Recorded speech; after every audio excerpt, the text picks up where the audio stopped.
Buenas a todos y bienvenidos al nuevo capítulo después de un largo hiatus, de una larga pausa de Es más complejo, el podcast de historia de Club El Erizo, donde hoy vamos a tener otro capítulo especial desvinculado a nuestros videos de historia, que se va a tratar de ¿qué, Franco? Buenos días. Hoy vamos a hablar de la provincia de Buenos Aires en sí.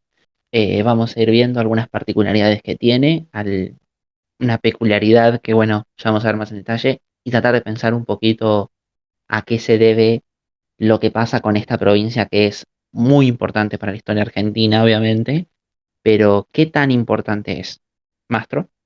Buenas tardes, o más bien noches en este caso. Estamos grabando un poquito tarde. Por supuesto, yo estoy, como en todos los demás, complejo. Voy a empezar haciendo un breve, que no es tan breve, resumen de historia en este caso. ¿Qué es Buenos Aires? ¿A qué nos estamos refiriendo? Nosotros los argentinos estamos acostumbrados a un fenómeno que suele confundir a los extranjeros, como le pasa a los españoles dentro del Club del Erizo. Y es que la ciudad autónoma de Buenos Aires, la capital de nuestro país, no forma parte de la provincia de Buenos Aires, y que por lo tanto la gigantesca metrópolis conocida como Gran Buenos Aires, que concentra un tercio de la población total del país, se encuentra políticamente dividida en dos partes.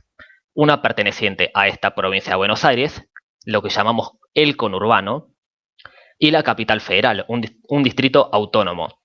Pero esta división política no existió inicialmente. Habrán escuchado que en episodios anteriores yo utilicé el término porteño como gentilicio no solo de la ciudad portuaria, sino también de la campaña bonaerense en general, sin hacer distinción entre ambas. Lo cual nos lleva a la obvia pregunta: ¿por qué hoy existe una diferencia entre lo porteño y lo bonaerense? ¿Por qué hay una provincia llamada Buenos Aires y separada de ella una ciudad también llamada Buenos Aires? Aquí está la parte cuando me remonto al pasado y les resumo siglos de historia en unos minutos.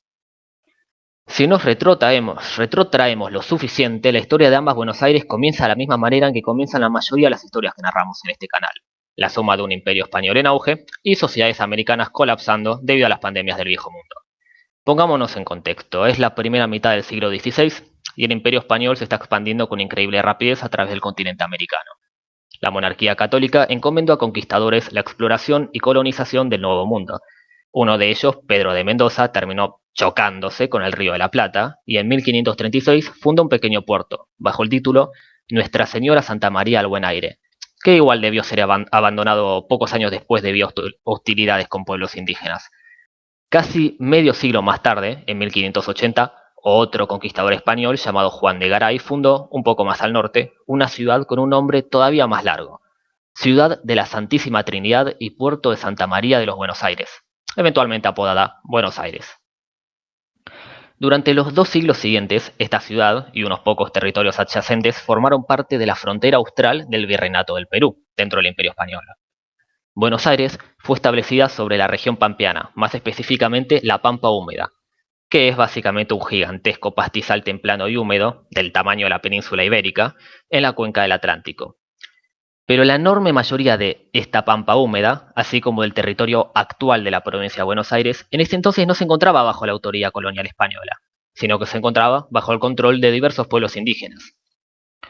Bajo la organización institucional del Imperio Español, esta misma que nos pasamos criticando, por así decirlo, en el episodio sobre Sarmiento, el comercio del Virreinato del Perú estaba monopolizado justamente por el puerto del Perú, la ciudad de Lima. Estas imposiciones económicas perjudicaron enormemente el potencial de Buenos Aires como ciudad portuaria e incentivaron un gigantesco negocio de contrabando masivo. Esto comenzó a cambiar durante la segunda mitad del siglo XVIII. Como parte de las reformas borbónicas, se fundó el Virreinato del Río de la Plata y se liberó parcialmente el comercio entre Buenos Aires y la metrópoli peninsular. El sector ganadero prosperó en las fértiles praderas entre el río La Plata y el río Salado, y se exportó carne y cuero a través del puerto de la ciudad de Buenos Aires. Pero como ven, la situación descrita inicialmente no existía aún. Por un lado, porque no había esta diferenciación entre porteños y bonaerenses como la entendemos en la actualidad.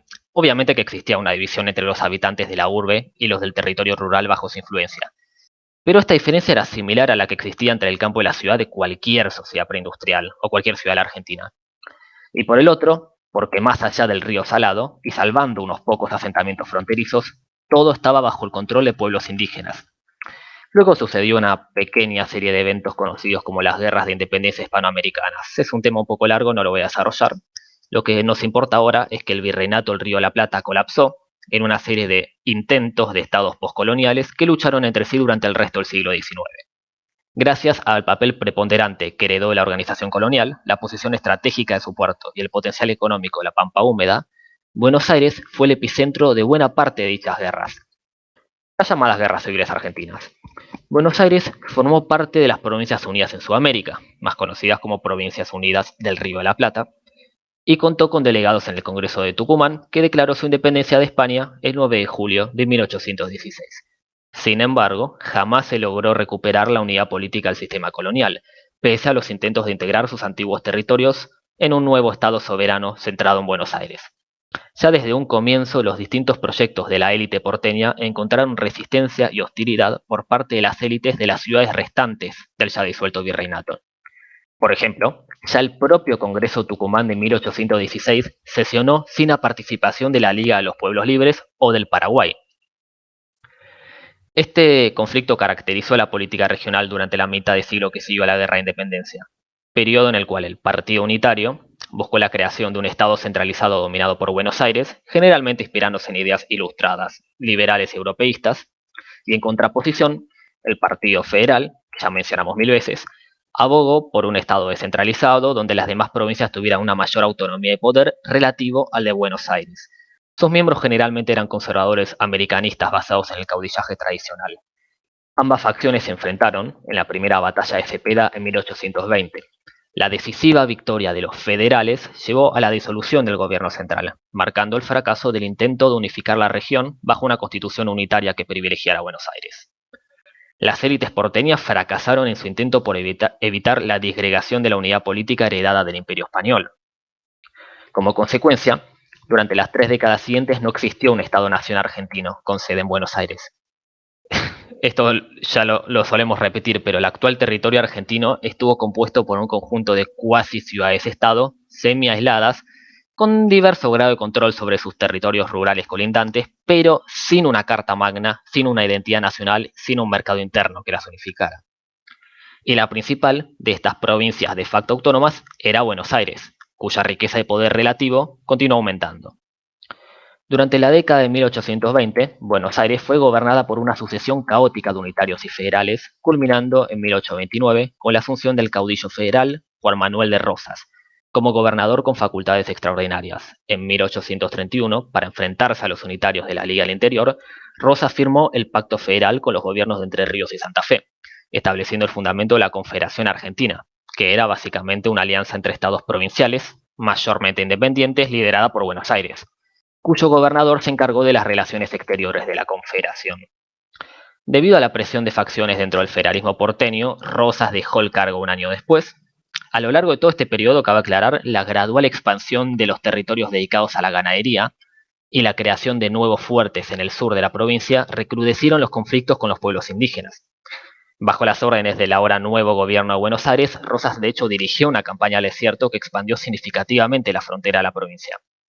Buenos Aires anexó territorios fértiles y no volvió a sufrir malones entre 1835 y 1852, periodo en el cual Juan Manuel de Rosas volvió a gobernar Buenos Aires en ejercicio de la suma del poder público, sin verse limitado por una constitución y persiguiendo a sus opositores, muchos de los cuales debieron exiliarse. Dicho periodo llegó a su fin con la victoria del Ejército Grande bajo las órdenes de Urquiza el 3 de febrero de 1852, en la Batalla de Caseros. Entre los vencedores se encontraban estos jóvenes porteños antirrosistas que habían vuelto del exilio, quienes inmediatamente se opusieron a los términos impuestos por los federales urquicistas, principalmente porque querían evitar que Buenos Aires cediera los recursos de su puerto y fuera políticamente dominada por los caudillos tradicionalistas del interior. El 11 de septiembre de 1852 hicieron un golpe de Estado provincial y durante casi una década la provincia de Buenos Aires funcionó en la práctica como un Estado independiente de la Confederación Argentina, siendo gobernado por unitarios. La Constitución Nacional de 1853, la de Alberdi, no fue jurada por el Estado de Buenos Aires inicialmente, que estuvo en un estado de guerra intermitente contra la Confederación de Urquiza.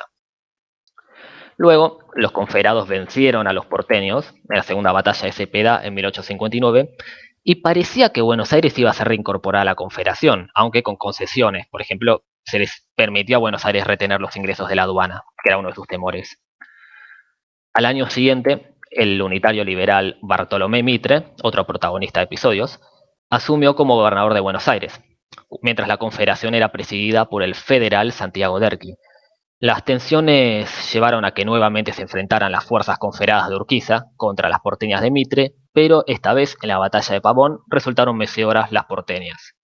Como afirma Oslak, ni la coalición de todas las provincias restantes consiguió imponerse a Buenos Aires.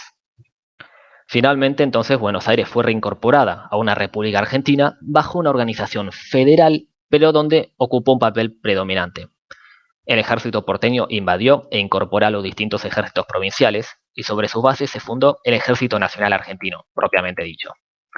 Esto no puso fin a las disputas. El unitarismo vencedor se dividió en dos facciones: la nacionalista, que favorecía moderar la autonomía porteña en beneficio de la organización nacional, la de Mitre, y la autonomista, la que favorecía una mayor autonomía porteña, la de Adolfo Alsina.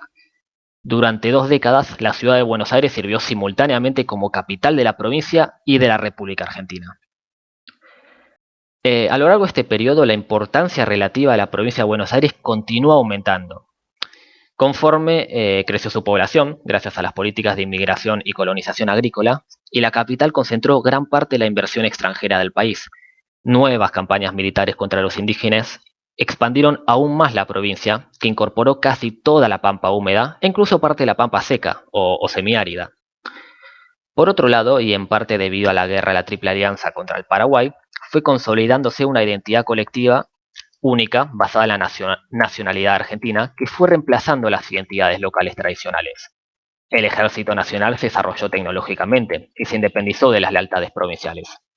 De esto hablamos en episodios anteriores. Este proyecto nacionalista, que había sido impulsado principalmente por muchos porteños, terminó consolidando un Estado-nación que ya no podría ser militarmente sometido por intereses regionalistas, ni siquiera por parte de los mismos porteños. Es decir, la República Argentina ya no podría estar completamente dominada por ninguna de sus provincias, siquiera por la más rica y poderosa de ellas, la que más influyó en su formación, Buenos Aires.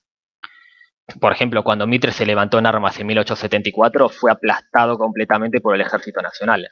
Y más importante aún, en 1880 ocurrió el último episodio de las guerras civiles argentinas, que enfrentó al gobierno porteño de Carlos Tejedor contra el gobierno nacional de Nicolás Avellaneda, quien buscaba la federalización de Buenos Aires. Es decir, el presidente Avellaneda abogaba por la desvinculación política de la ciudad de Buenos Aires de la provincia, para ponerla bajo control directo del Estado Nacional.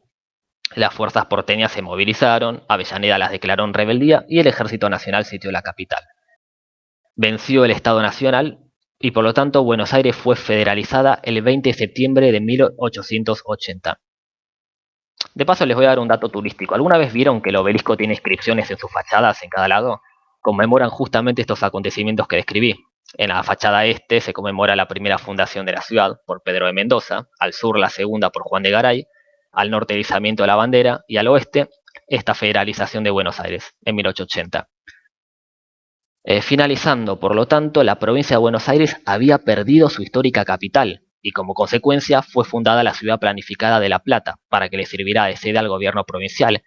Pero sin embargo, la provincia continuó estando centrada política y económicamente no en La Plata, sino en esta municipalidad de la ciudad de Buenos Aires, eventualmente reformada en lo que hoy conocemos como la Ciudad Autónoma de Buenos Aires. Es decir, la provincia de Buenos Aires continuó dependiendo enormemente de un territorio que desde hace más de 141 años que no administra. Lo que a nosotros nos interesó cuando empezamos, lo que empezó la idea de este episodio, es un concepto que repito al hartazgo porque me parece algo muy curioso de pensar, no como la idea propia obviamente, sino lo que genera, que es la maldición de Rocha. Para los que no sepan, digo muy rápidamente lo que es y precisamente lo expongo porque me parece que atrás de lo que es una maldición, hay ideas interesantes para plantear a ver qué ustedes piensan al respecto. La idea de esta maldición empieza con la muerte del autonomista Valentín Alsina en 1877. Alsina era un autonomista de Buenos Aires, fue vicepresidente de Sarmiento, es el que le dio los votos de la provincia de Buenos Aires para poder llegar a la presidencia en 1868, y él iba a ser el candidato en 1874. No pasó, ganó Avellaneda, entonces él quedó como ministro de guerra, se tuvo que compensar con eso, y en ese cargo murió en 1877 de un fallo renal. Buscó la presidencia y nunca llegó. Y de ahí en adelante uno puede ver que desde Mitre, que fue el último en ser gobernador y de ahí saltar a la presidencia, nunca un gobernador bonaerense, alguien que gobierna en la provincia de Buenos Aires, lo que más aún tiene que ver porque si lo pensamos es una provincia sin la capital, porque bien como dijo Mastro, está federalizada desde 1880, nunca el gobernador de la provincia de Buenos Aires pudo hacer el salto de La Plata a La Rosada. Hay una teoría en ese sentido que hay una maldición puesta sobre el cargo de gobernador de Buenos Aires. Y lo peor es que históricamente se puede ver una gran coincidencia en este sentido. Dardo Rocha fue gobernador de la provincia de Buenos Aires desde 1880 a 1884, fue el fundador de la ciudad de La Plata en 1882 y era el heredero natural en 1886 a Roca, pero Roca lo corrió en favor de Juárez Celman, que venía de Córdoba, y nunca llegó a ser presidente Rocha. Después de eso, el mitrista Guillermo Badondo, fue gobernador de 1894 a 1898, va a perder contra Manuel Quintana. Bernardo de Irigoyen, que fue gobernador de 1898 a 1902, fue derrotado 2 veces en las elecciones presidenciales cuando se quiso presentar. El conservador Marcelino Ugarte, del cual hay 20.000 calles en el conurbano con el nombre Ugarte, que uno se pierde, fue gobernador de 1902 a 1906 y de 1914 a 1917, perdió contra Manuel Quintana, contra Roque Sáenz Peña y contra Hipólito Yrigoyen la presidencia. José Camilo Croto va a ser un gobernador de Irigoyen entre 1918 y 1921 y tuvo conflictos con él y con eso cayó en desgracia y no pudo ser el candidato a presidente de 1922 como era esperado, y en su lugar quedó Alvear. Manuel Fresco fue gobernador de 1936 a 1940 durante la época de la década infame. Él fue uno de los primeros que empezó una serie de aparatos proselitistas y electorales bastante similares a lo que después va a terminar armando, van a ser los aparatos electorales del conurbano. Intentó ser candidato y no pudo ni en 1938 ni en 1942 llegar a la presidencia. Rodolfo Moreno fue también gobernador durante la década infame y quería ser candidato a presidente, pero se frustró con el golpe de 1943. Domingo Mercante fue una figura central como gobernador de la provincia de Buenos Aires durante el primer mandato de Perón, y al verlo como un rival, Perón lo anuló y no pudo presentarse a la presidencia en 1952 cuando reformaron la Constitución. Quedó la reelección de Perón y no iba a poder nunca aparecer Mercante. Oscar Allende fue el gobernador de Frondizi y no pudo ser presidente ni en 1963, ni en 1973, ni en 1983. Cuando se presentó, más cerca aún tenemos los casos bastante icónicos de Antonio Cafiero, que ganó en 1987 las elecciones a gobernador y era esperadísimo que suceda a Alfonsín, porque el gobernador Alfonsín venía en caída libre, pero un riojano llamado Carlos Saúl Menem le ganó la primera y única interna de la historia del PJ y le sacó la posibilidad de ser presidente. Daniel Scioli, como sabemos, perdió contra Mauricio Macri. Hay un caso que se puede tomar como una pequeña excepción que confirma la regla, que uno podría decir Duhalde. Duhalde fue gobernador entre 1991 y 1999, pero si nos queremos poner quisquillosos, Duhalde nunca fue electo presidente. Duhalde perdió las elecciones de 1999 y un intento raro que hizo en 2011 de presentarse, pero nunca fue electo presidente. Así que se puede decir que desde Mitre ningún gobernador de la provincia de Buenos Aires pudo ser electo presidente después. Lo que es un poco contradictorio porque uno pensaría, es una provincia muy grande, no hay aparato electoral y político después de la presidencia con el tamaño de Buenos Aires. ¿Cómo puede ser que con todo ese capital encima alguien no llegue a la presidencia? Hay tres teorías sobre por qué. A ver qué piensan. Una tiene que ver con el desgaste político de gobernar una provincia tan grande. Hay quien puede pensar que precisamente siendo tan grande la provincia de Buenos Aires, uno termina teniendo desgaste de cosas, de promesas incumplidas, de costos políticos que uno paga para armar coaliciones, que hace que siempre quede algún defecto, siempre quede alguna carga encima por haber sido gobernador. Scioli tenía todo un legado de paros de docentes y problemas acumulados de haber sido gobernador, por ejemplo.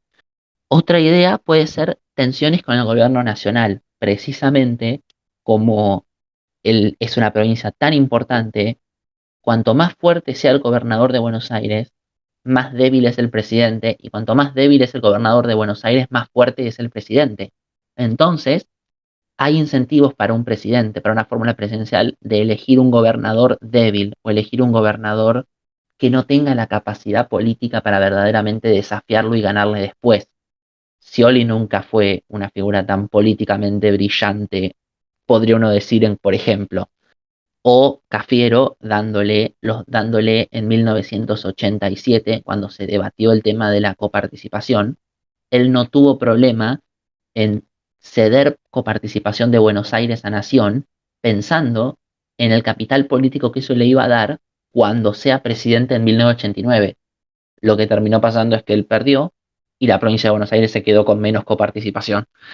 Y algo, también uno podría decir, bueno, capaz es que si todo está muy concentrado en Buenos Aires o en la región del Río de la Plata y lo que quiere el país es personas con un capital político más amplio, personas de otras partes del país que no van a querer a alguien que ya estuvo gobernando en la región del Río de la Plata.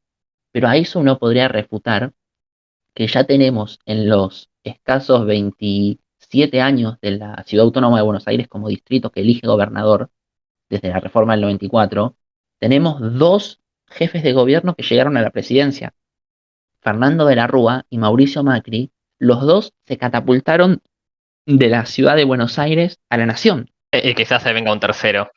Quizás se venga un tercero, no sabemos, pero claramente no es que tampoco que somos alérgicos a elegir gente que gobernó la ciudad de que gobernó el Río de la Plata. ¿Por qué puede ser todo esto? Creo que la clave está en lo que dijiste del desgaste. Es una provincia demasiado grande que está diseñada así para ser ingobernable. Esto es algo en lo que hace mucho énfasis Lucas Lach, que en un momento presentó un proyecto para dividir la provincia en tres. Está organizada la provincia de Buenos Aires. La provincia de Buenos Aires tiene secciones electorales que no coinciden con los distritos policiales, que no coinciden con los partidos judiciales, que no coinciden con los distritos sanitarios, ni con los educativos, etcétera, etcétera. No hay formas claras de articular un programa político como gobernador. El gobernador a la vez tiene muchos incentivos para, como tiene tanta caja y tanto aparato, cederlo en busca del premio mayor, que sería la presidencia de la nación. Lo cede, vos diste el ejemplo de Cafiero, que se dio coparticipación a las provincias, pero también se dio representación. La provincia de Buenos Aires y la ciudad de Buenos Aires, en relación a su población, están subrepresentadas en el Congreso de la Nación, lo cual significa que tienen menos legisladores de lo que les correspondería en la Cámara de Diputados y menos influencia. Y ese es capital político que ceden pensando que así van a llegar a la presidencia, pero que al final puede ser usado por sus rivales, que son los gobernadores del interior, para impulsar sus propios candidatos. Lo último es la ausencia, que lo voy a hablar un poco más adelante, de una cultura política provincial en la provincia de Buenos Aires. Es una provincia muy grande, muy diversa, que realmente nadie se siente representado por el gobernador. El gobernador es como una instancia administrativa que está en medio del intendente y del presidente, pero que a nadie le importa. Los vecinos de la provincia de Buenos Aires, como siempre hace énfasis uno de nuestros miembros, que es Facundo Montiel, alias Baires en Twitter, le echan la culpa de todo al intendente. Hicieron rutas, hicieron cloacas, o están rotas las rutas, están rotas las cloacas, es culpa del intendente. Vos siempre que estés sentado a la mesa en la casa de una familia bonaerense, van a estar alabando o van a estar puteando al intendente y al presidente. Nunca te van a hablar del gobernador, ni saben quién es el jefe de gabinete, ni los ministros del gobernador. Y hay muchos incentivos para querer fragmentar la provincia, como dije, el proyecto de Lucas Lach, o Mi Ciudad, Bahía Blanca, que tiene el histórico proyecto de hacer lo que ellos llaman una nueva provincia en el sur de la provincia de Buenos Aires. Pero, ¿con qué base? Si no hay una identidad bonaerense, no existe tal cosa como sentirse bonaerense. Vos le preguntás a un bonaerense de dónde es y te dice, soy de tal pueblo, soy de tal ciudad, soy de tal partido, pero no te va a decir, como si te diría, por ejemplo, un cordobés, soy de Córdoba, soy de San Luis, soy de Mendoza, soy de Salta. Acá eso no pasa. El bonaerense se siente primero que nada argentino y después, no sé, tigrense, vecino de González Catán, matancero, pero ninguno se siente, soy de la provincia de Buenos Aires, me identifico con el gobierno de La Plata, y a eso se suma obviamente la gravitación de la capital y de esa masa amorfa, monstruosa que es el conurbano bonaerense. Dijeron la palabra con C, el conurbano. Este término que mencioné pero no desarrollé. Al comienzo de este episodio describí la historia de Buenos Aires hasta la federalización en 1880, expliqué por qué es que existe esta diferencia política entre lo porteño y lo bonaerense, pero no desarrollé el concepto conurbano del cual tanto se habla en el día a día de aquellos que vivimos en él. Que ahora me parece que cuenta Cranco, ¿no? Cranco Seriani, sos parte del conurbano.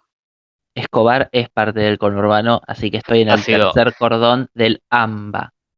ha sido absorbido por una gran masa gris amorfa, y no me refiero al presidente de la nación. Primero vamos a abstraernos de estos ejemplos históricos y chicanas y responder lo que todos sabemos. ¿Qué es una ciudad? Sí, en serio voy a hacer esta pregunta. ¿Qué es una ciudad? Básicamente es un asentamiento humano a gran escala, un lugar donde se establecieron de manera densa y permanente personas que no se dedican principalmente a la agricultura. No, fin, no se preocupen, no voy a retrotraerme a la revolución neolítica y el paso de sociedades sedentarias a las primeras civilizaciones, no estoy tan enfermo, ya lo jodí con eso antes. Lo que ¿Podés me importa acá es que estos... dejar de ser politólogo por 5 minutos? No, yo me niego, yo tengo que empezar haciendo definiciones al pedo. Es el principio del capítulo. Parte del capítulo. Lo que me importa acá es que estos asentamientos se expanden espacialmente a medida que viven en ellos más y más personas. Obviamente, el crecimiento de las ciudades a veces no respeta fronteras geográficas muy obvias como montes o cuerpos de agua, y mucho menos respeta fronteras políticas, como líneas en un mapa vacío.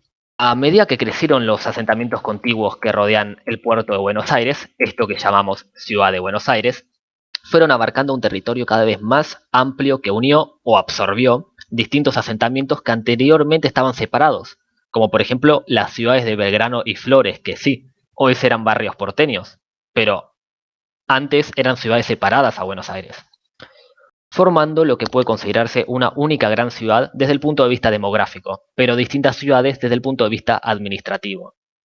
El primer censo nacional, llevado a cabo durante la presidencia de Domingo Faustino Sarmiento, determinó que vivían 187.000 personas en la ciudad de Buenos Aires, poco menos del 10% de la población total de una Argentina que aún ni controlaba la Patagonia ni el Chaco Austral. El censo de 1895, realizado ahora durante la presidencia de José Evaristo Uriburu, después de la federalización de Buenos Aires, determinó que más del 15% de los 4 millones de argentinos vivían en la capital federal. El censo de 1914, durante la presidencia de Roque Sáenz Peña, determinó que la quinta parte de los casi 8 millones de argentinos vivían en la ciudad. Es decir, durante la gran ola de inmigración europea de fines del siglo XIX y comienzos del XX, la metrópolis no solo creció en valores absolutos, sino que en relación al resto del país. Pero fue durante la década de 1930, producto de la Gran Depresión, la crisis de la exportación agrícola y la aceleración de la industrialización, que se produjo una gran migración interna hacia Buenos Aires y posteriormente un fenómeno de dispersión urbana. Esto no fue un fenómeno estrictamente nacional, ¿eh? Los éxodos rurales, es decir, esta migración masiva del campo a la ciudad, fueron sumamente comunes durante el siglo XX. Millones de inmigrantes internos se establecieron en distintos puntos de la ciudad de Buenos Aires, y muchos ocuparon territorios vacíos, estableciendo asentamientos irregulares, que hoy conocemos como villas miseria, o según el eufemismo kirchnerista, barrios populares, un término más que nefasto. Reitero, este fue un fenómeno generalizado. Afectó a muchos países como Argentina, México y Estados Unidos durante la década de 1930 y a otros como Turquía o China a lo largo del siglo XX, con la característica notable de que al día de hoy nuestras villas miserias siguen creciendo enormemente, tanto mediante la inmigración interna como la externa. Entonces, básicamente, estas fronteras establecidas durante la década de 1880 se quedaron cortas en el siglo XX. El término Gran Buenos Aires fue adoptado a mediados del siglo XX para referirse a esta única área urbana compuesta por una ciudad expandida mucho más allá de las fronteras establecidas tras la federalización y por todas estas ciudades que fueron absorbidas por esta gran masa gris que aún se expande a través del mapa. Y ahora se comió a Escobar y por extensión a Franco. El siguiente censo se realizó recién durante la primera presidencia de Juan Domingo Perón, un montón después. De acuerdo a sus datos, de casi 16 millones de argentinos, un 30% vivía en el Gran Buenos Aires, en esta área metropolitana. Pero lo más notable es que dentro de este 30%, un 37% vivía en el conurbano, es decir, dentro del área metropolitana, pero por fuera de la capital federal. Los censos posteriores aportaron otros datos interesantes, si es que uno decide hacer como yo y perder el tiempo pasando datos aleatorios al Excel y buscando tendencias. En el periodo de 6 décadas transcurrido entre este censo y el último, realizado en 2010, la población de la República Argentina creció de 15,9 a 40,1 millones de personas, es decir, aumentó un 152%. Es decir, la población nacional no llegó a triplicarse. Pero en este mismo periodo, la población del conurbano creció un 470%, casi se sextuplicó. Y la población de la ciudad de Buenos Aires, dentro de los límites, no solamente no aumentó, sino que disminuyó un 3% entre 1947 y 2010. Básicamente porque la capital federal dejó de tener espacio para expandirse horizontalmente, junto a otros fenómenos económicos, y los migrantes internos y externos acumularon cada vez más en el conurbano, que siguió expandiéndose horizontalmente de manera extremadamente rápida, anexando ciudades y partidos otrora separados, como donde vivo yo ahora mismo. La capital pasó de representar casi 2/3 de la población del Gran Buenos Aires, en la era de Perón, a significar menos de una cuarta parte, con De la Rúa. El conurbano siguió creciendo más rápido que el resto de la provincia de Buenos Aires durante el resto del siglo XX. Esto solamente de manera interesante cambió con el último censo, cambió en el siglo XXI. Sin embargo, hay una tendencia en particular que me sorprendió, la de la proporción de la población total de la Argentina que vive en el Gran Buenos Aires. Básicamente, ¿cuál es el peso de este Gran Buenos Aires, de esta área metropolitana sobre el total del país? Aumentó luego de 1947 y uno pensaría que hubiese seguido aumentando, quizás hasta exponencialmente hasta nuestros días, ¿no? Pero de hecho no. Esta proporción llegó a un punto máximo en el censo de 1970, cuando el 36% de la población nacional residía en el Gran Buenos Aires. Es decir, en 1970 había una aún mayor concentración de la población argentina en el área metropolitana de Buenos Aires. Luego disminuyó en cada censo consecutivo hasta caer por debajo del 32% en el censo de 2010. Lamentablemente, hace 11 años que no se realiza un nuevo censo nacional y no contamos con la evidencia para saber si la tendencia se revirtió o continuó. Lo que sí tenemos son estimaciones no gubernamentales y, de acuerdo a ellas, la población del Gran Buenos Aires hoy es de aproximadamente 15 millones de personas. De estas, un 80% pertenece al conurbano, apenas el 20% a la capital, y este conurbano abarca un territorio por lo menos 15 veces más amplio que la ciudad autónoma de Buenos Aires. Es inmenso, se puede ver desde cualquier mapa. Esto demuestra una gigantesca macrocefalia que continúa padeciendo la Argentina, porque alrededor de un tercio de su población se concentra en una única área metropolitana que supera por un orden de magnitud entero a cualquier otra ciudad del país, como Rosario o Córdoba. Con esos números, lo que sorprendo más es esto que digo de gobernador o lo que sea, porque es una base de poder político propia muy grande, más en un sistema como el argentino donde se vota presidente, el conurbano te define elecciones hoy en día. Por más que no hayan puesto gobernadores, es clave. Cristina, por ejemplo, tiene una buena parte de lo que fue la capacidad de arraigarse en el conurbano, porque es un sector que hay que tener. No te alcanza para ganar, pero te es muy difícil ganar si no tenés algo de arraigue en un territorio tan grande. Bueno, la importancia electoral de el conurbano lo han dicho muchos. Hay un artículo muy bueno de Daniel Montoya que se llama El presidente del AMBA.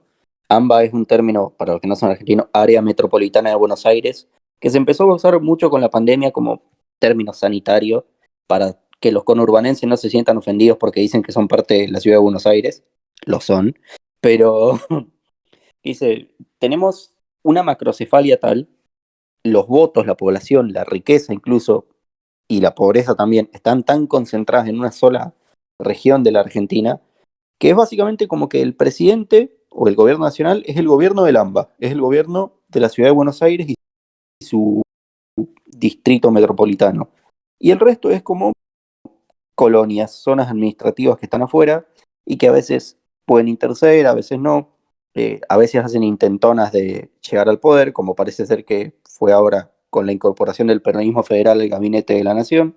Pero en términos generales, el AMBA te define elecciones. El primer presidente que se dio cuenta de esto es Menem, que puso como vice a Dualde, justamente porque Dualde controlaba los votos del conurbano.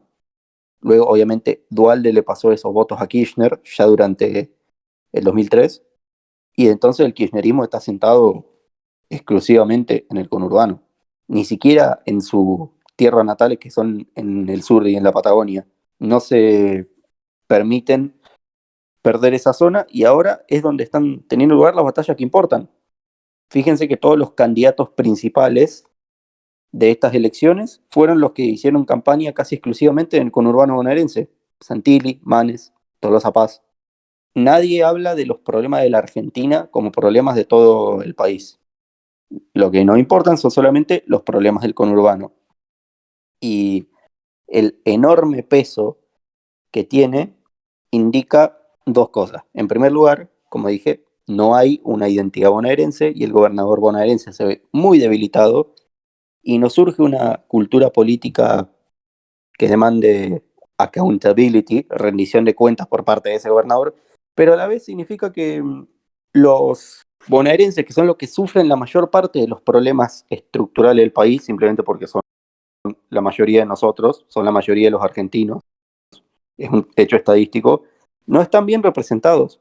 Los gobernadores, los intendentes, los legisladores, que se supone que representan a la provincia de Buenos Aires, en realidad están pensando en el premio mayor, están pensando en llegar a la presidencia, al gabinete de la nación, están pensando en términos nacionales y no representan adecuadamente a su electorado, a las personas que los eligieron. En cambio, las provincias, quieras que no, suelen tener intereses propios, identidad propia, cuestiones que les interesan a ellos.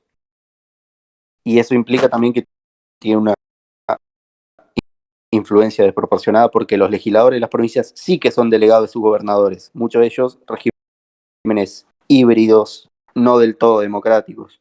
Casi que se podría decir que informalmente se armó una especie de arreglo institucional donde el AMBA pone al presidente y el interior pone al poder legislativo. Y donde, aparte, como el gobernador de Buenos Aires no existe, es lo que antes era el intendente de la capital, es como el delegado puesto por el presidente. Nótese que los gobernadores en toda la democracia siempre han sido el mismo partido que el presidente, para administrar un conjunto de territorios que sí son autónomos, que son las intendencias, los municipios, los partidos de Buenos Aires.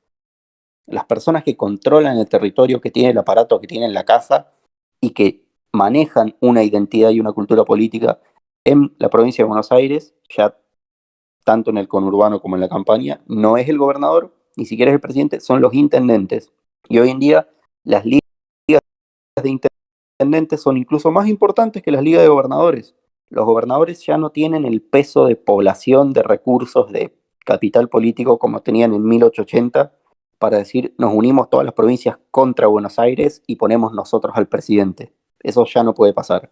El mismísimo Massa saltó de ser un intendente de un partido tigre y de ahí armó una especie de revuelta del conurbano en 2013, donde un montón de intendentes de zona norte y zona oeste se unieron para hacerle un freno a lo que veían que era que no les gustaba de lo que estaba funcionando en el Frente para la Victoria. Pero Massa nunca fue más que intendente y después diputado, y de ahí fue presidenciable y hoy, bueno, presidente de la Cámara de Diputados por ahora. Me gustó la comparación que hiciste con las demás provincias porque, hablando de identidades y de poderes arraigados, podemos hablar de caudillos del interior y de varones del conurbano, pero no usamos ni un término ni el otro al gobernador de la provincia de Buenos Aires. Hay postdata, bien que te quejas de los politólogos, pero usás el término más politológico nefasto, que es accountability, de patria. Rendición de cuentas. Este, sí, y de hecho yo creo que hay varios proyectos políticos que están empezando a notar esto, que esto es insostenible. Se ha hablado mucho de la revuelta de los intendentes, como bien dijo el caso de Massa, y en ambos espacios políticos mayoritarios, tanto en Juntos por el Cambio como en el Frente de Todos, hay proyectos en que los intendentes dicen, para. Yo no quiero subordinar mi poder territorial y mi lazo de solidaridad con los otros intendentes, porque si vos sos un intendente del conurbano del Frente de Todos, tenés algo en común con otros intendentes del Frente de Todos. Lo mismo si sos de Juntos por el Cambio. Y podés construir un proyecto común, porque los habitantes de el primer cordón del conurbano, de Vicente López y Lanús, por ejemplo, quieran que no, tienen algo en común. Los habitantes de dos municipios de la campaña, como pueden ser Coronel Suárez y Saavedra, tienen algo en común, quieran que no. Y pueden construir un proyecto en común y no lo quieren subordinar a las aspiraciones nacionales o presidenciales de alguna figura de fuera de la provincia. Está el caso de los famosos paracaidistas. Rodríguez Larreta poniéndote un candidato suyo en vez de permitir que haya un candidato de Juntos por el Cambio en la provincia de Buenos Aires, porque dice, yo necesito los votos, no puedo dejar que la elección en la provincia la gane otro, porque el candidato soy yo, y tiene que ganar esa elección alguien que esté subordinado a mi proyecto político. Y ha surgido una pequeña liga de intendentes de Juntos por el Cambio, comandada justamente por tu intendente, Mastronardi, por Jorge Macri, más Jorge que Macri, y por Néstor Grindetti, entre otros, llamado el Grupo Dorrego, que lo que propone es esto. Necesitamos tener una agenda específicamente bonaerense, de asuntos bonaerenses, y que a los intendentes de Buenos Aires, en este caso del PRO, no nos impongan más candidatos de afuera, cabeza de lista, gobernador, lo que sea. Queremos nuestro propio proyecto político para nuestro propio territorio, para nuestras propias problemáticas. Lo mismo pasa hasta cierto punto con la UCR, que cada vez más es un partido, o por lo menos la línea de Buenos Aires es un partido que existe exclusivamente en la campaña bonaerense, véase los lugares donde Manes ganó la interna. E incluso pasa lo mismo en el Frente de Todos. La Cámpora, con Carlos Bianco, que ahora fue destituido porque le salió mal la jugada, estuvo haciendo muchos intentos por desembarcar y sacarle puestos a los intendentes del peronismo no kirchnerista en el conurbano, e incluso en lugares de la campaña. Los que lo desplazaban a Bianco, que son Insaurralde y otros intendentes, son lo que se llama el Grupo Esmeralda, dicen, no, nosotros no somos el kirchnerismo, somos un peronismo de la provincia de Buenos Aires que tiene su propio interés y que ya no queremos que nos saquen nuestros territorios porque la Cámpora tiene miedo que van a perder la presidencia. Los del grupo Dorrego saben cómo terminó Dorrego, ¿no? Un proyecto centralista lo fusiló. Les ponen así, ya tuve esta conversación, les ponen así porque creo que tenían sus oficinas en la calle Dorrego, lo mismo Grupo Esmeralda, porque tenían su oficina en la Ah, calle Esmeralda. No, sí, ¿a quién le importa la historia, boludo? ¿Qué le ponen así por una figura histórica? Hay la chance de que a una figura histórica la primera mitad del 19 no la terminaron ejecutando. Sí, buen punto. aparte, ¿qué figura reivindica la identidad bonaerense si no existe? ¿Qué le querés poner? ¿Grupo Rivadavia? ¿Grupo Marcelino Ugarte? ¿Te acuerdas del proyecto Artigas? El Proyecto Ortiga. No, iba a decir, sí, coincido con esto que estabas diciendo de lo que pasa. Yo viéndolo en la provincia, en mi municipio, la realidad es esa, los intendentes, mismo mi intendente que es Ariel Sujarchuk, últimamente está haciendo bastante ruido de estar bastante descontento con las medidas que está tomando el gobierno. Ha hecho algunas críticas, diciendo que está en espacio, pero ha hecho críticas a voz, a voz abierta. Y es una persona que tiene su caudal de votos afuera de lo que es el Frente de Todos. Hay gente, tuvo corte de boleta a su favor siempre, pero de nivel casi dos dígitos. Gente que dice, no, yo no quiero al Frente de Todos, yo lo quiero a él. Y arma un proyecto acá, en la elección, decía, votá a los candidatos de Ariel. Está la cara de él, todos los otros, no está Alberto y no está Cristina en los carteles. Hay, eso definitivamente puedo confirmar que es, genuinamente, hay un intento de los mismos intendentes del conurbano de armar un liderazgo propio, que es muy interesante porque es también un actor que surge. Que hasta ahora no le está saliendo bien. De hecho, uno de los problemas, otra de las cosas que dice Montoya en este artículo presidente del AMBA, es que la superautonomía de la capital, que técnicamente tiene menos autonomía que otras provincias, hay muchas competencias que no le han sido transferidas, como justicia, hubo una ley relevante que sacó la legislatura en estas semanas por eso, pero sí tiene mucha autonomía en términos de que tiene lo que la mayoría de las provincias, que son autónomas en los papeles, no tienen, que es caja. La capital tiene muchísimos recursos, tanto que puede sacrificar sus puntos de coparticipación y no pasa nada. Hay muchísimos municipios en la provincia de Buenos Aires que tienen la mitad o un tercio de la flota de patrulleros pagada por la Ciudad Autónoma de Buenos Aires. La Ciudad Autónoma básicamente tiene tanta plata que puede gobernar fuera de sus propios límites, puede realizar acciones públicas, puede ejercer poder estatal fuera de su ejido. El poder blando de la ciudad-estado porteña. Bueno, y la verdad que no sé si hay una solución clara para esta cuestión. Daniel Montoya, en ese artículo que cito mucho porque es mi obsesión personal el tema de la identidad bonaerense, hay otro político que tiene el mismo proyecto que iba en la lista de Manes, que es Joaquín de la Torre, un peronista republicano, un personaje, pero no ha salido muy bien. Y el problema es que realmente los bonaerenses tenemos mucho que nos vincule. Tal vez dos municipios que están el uno al lado del otro, pero no hay mucho que vincule, no sé, a un bahiense con alguien de Tigre, o a alguien de Azul con alguien de González Catán. Pero tal vez un buen paso sería ir pensando seriamente en proyectos para descongestionar el conurbano, poblacionalmente obviamente, pero también administrativamente, financieramente, mover la actividad económica y la capital inclusive a otros lugares del país. El tema es a dónde y cómo. Por mi parte, yo espero que los resúmenes que dimos les hayan servido a nuestros oyentes para ver otro ejemplo de cómo una historia caótica de luchas facciosas, errores de cálculo e inmigraciones inesperadas terminaron con un montonazo de problemas acumulados sobre la marcha que hoy nos llevan a sufrir una macrocefalia extrema en la República Argentina, con un área metropolitana absolutamente gigantesca y gigantesca en relación al resto de las ciudades de la República, y con estos fenómenos interesantes como este conurbano dependiente de una ciudad que no es parte de su provincia y del poder territorial relativamente directo y profundo de los intendentes. A su vez son relativamente autónomos sus gobernadores.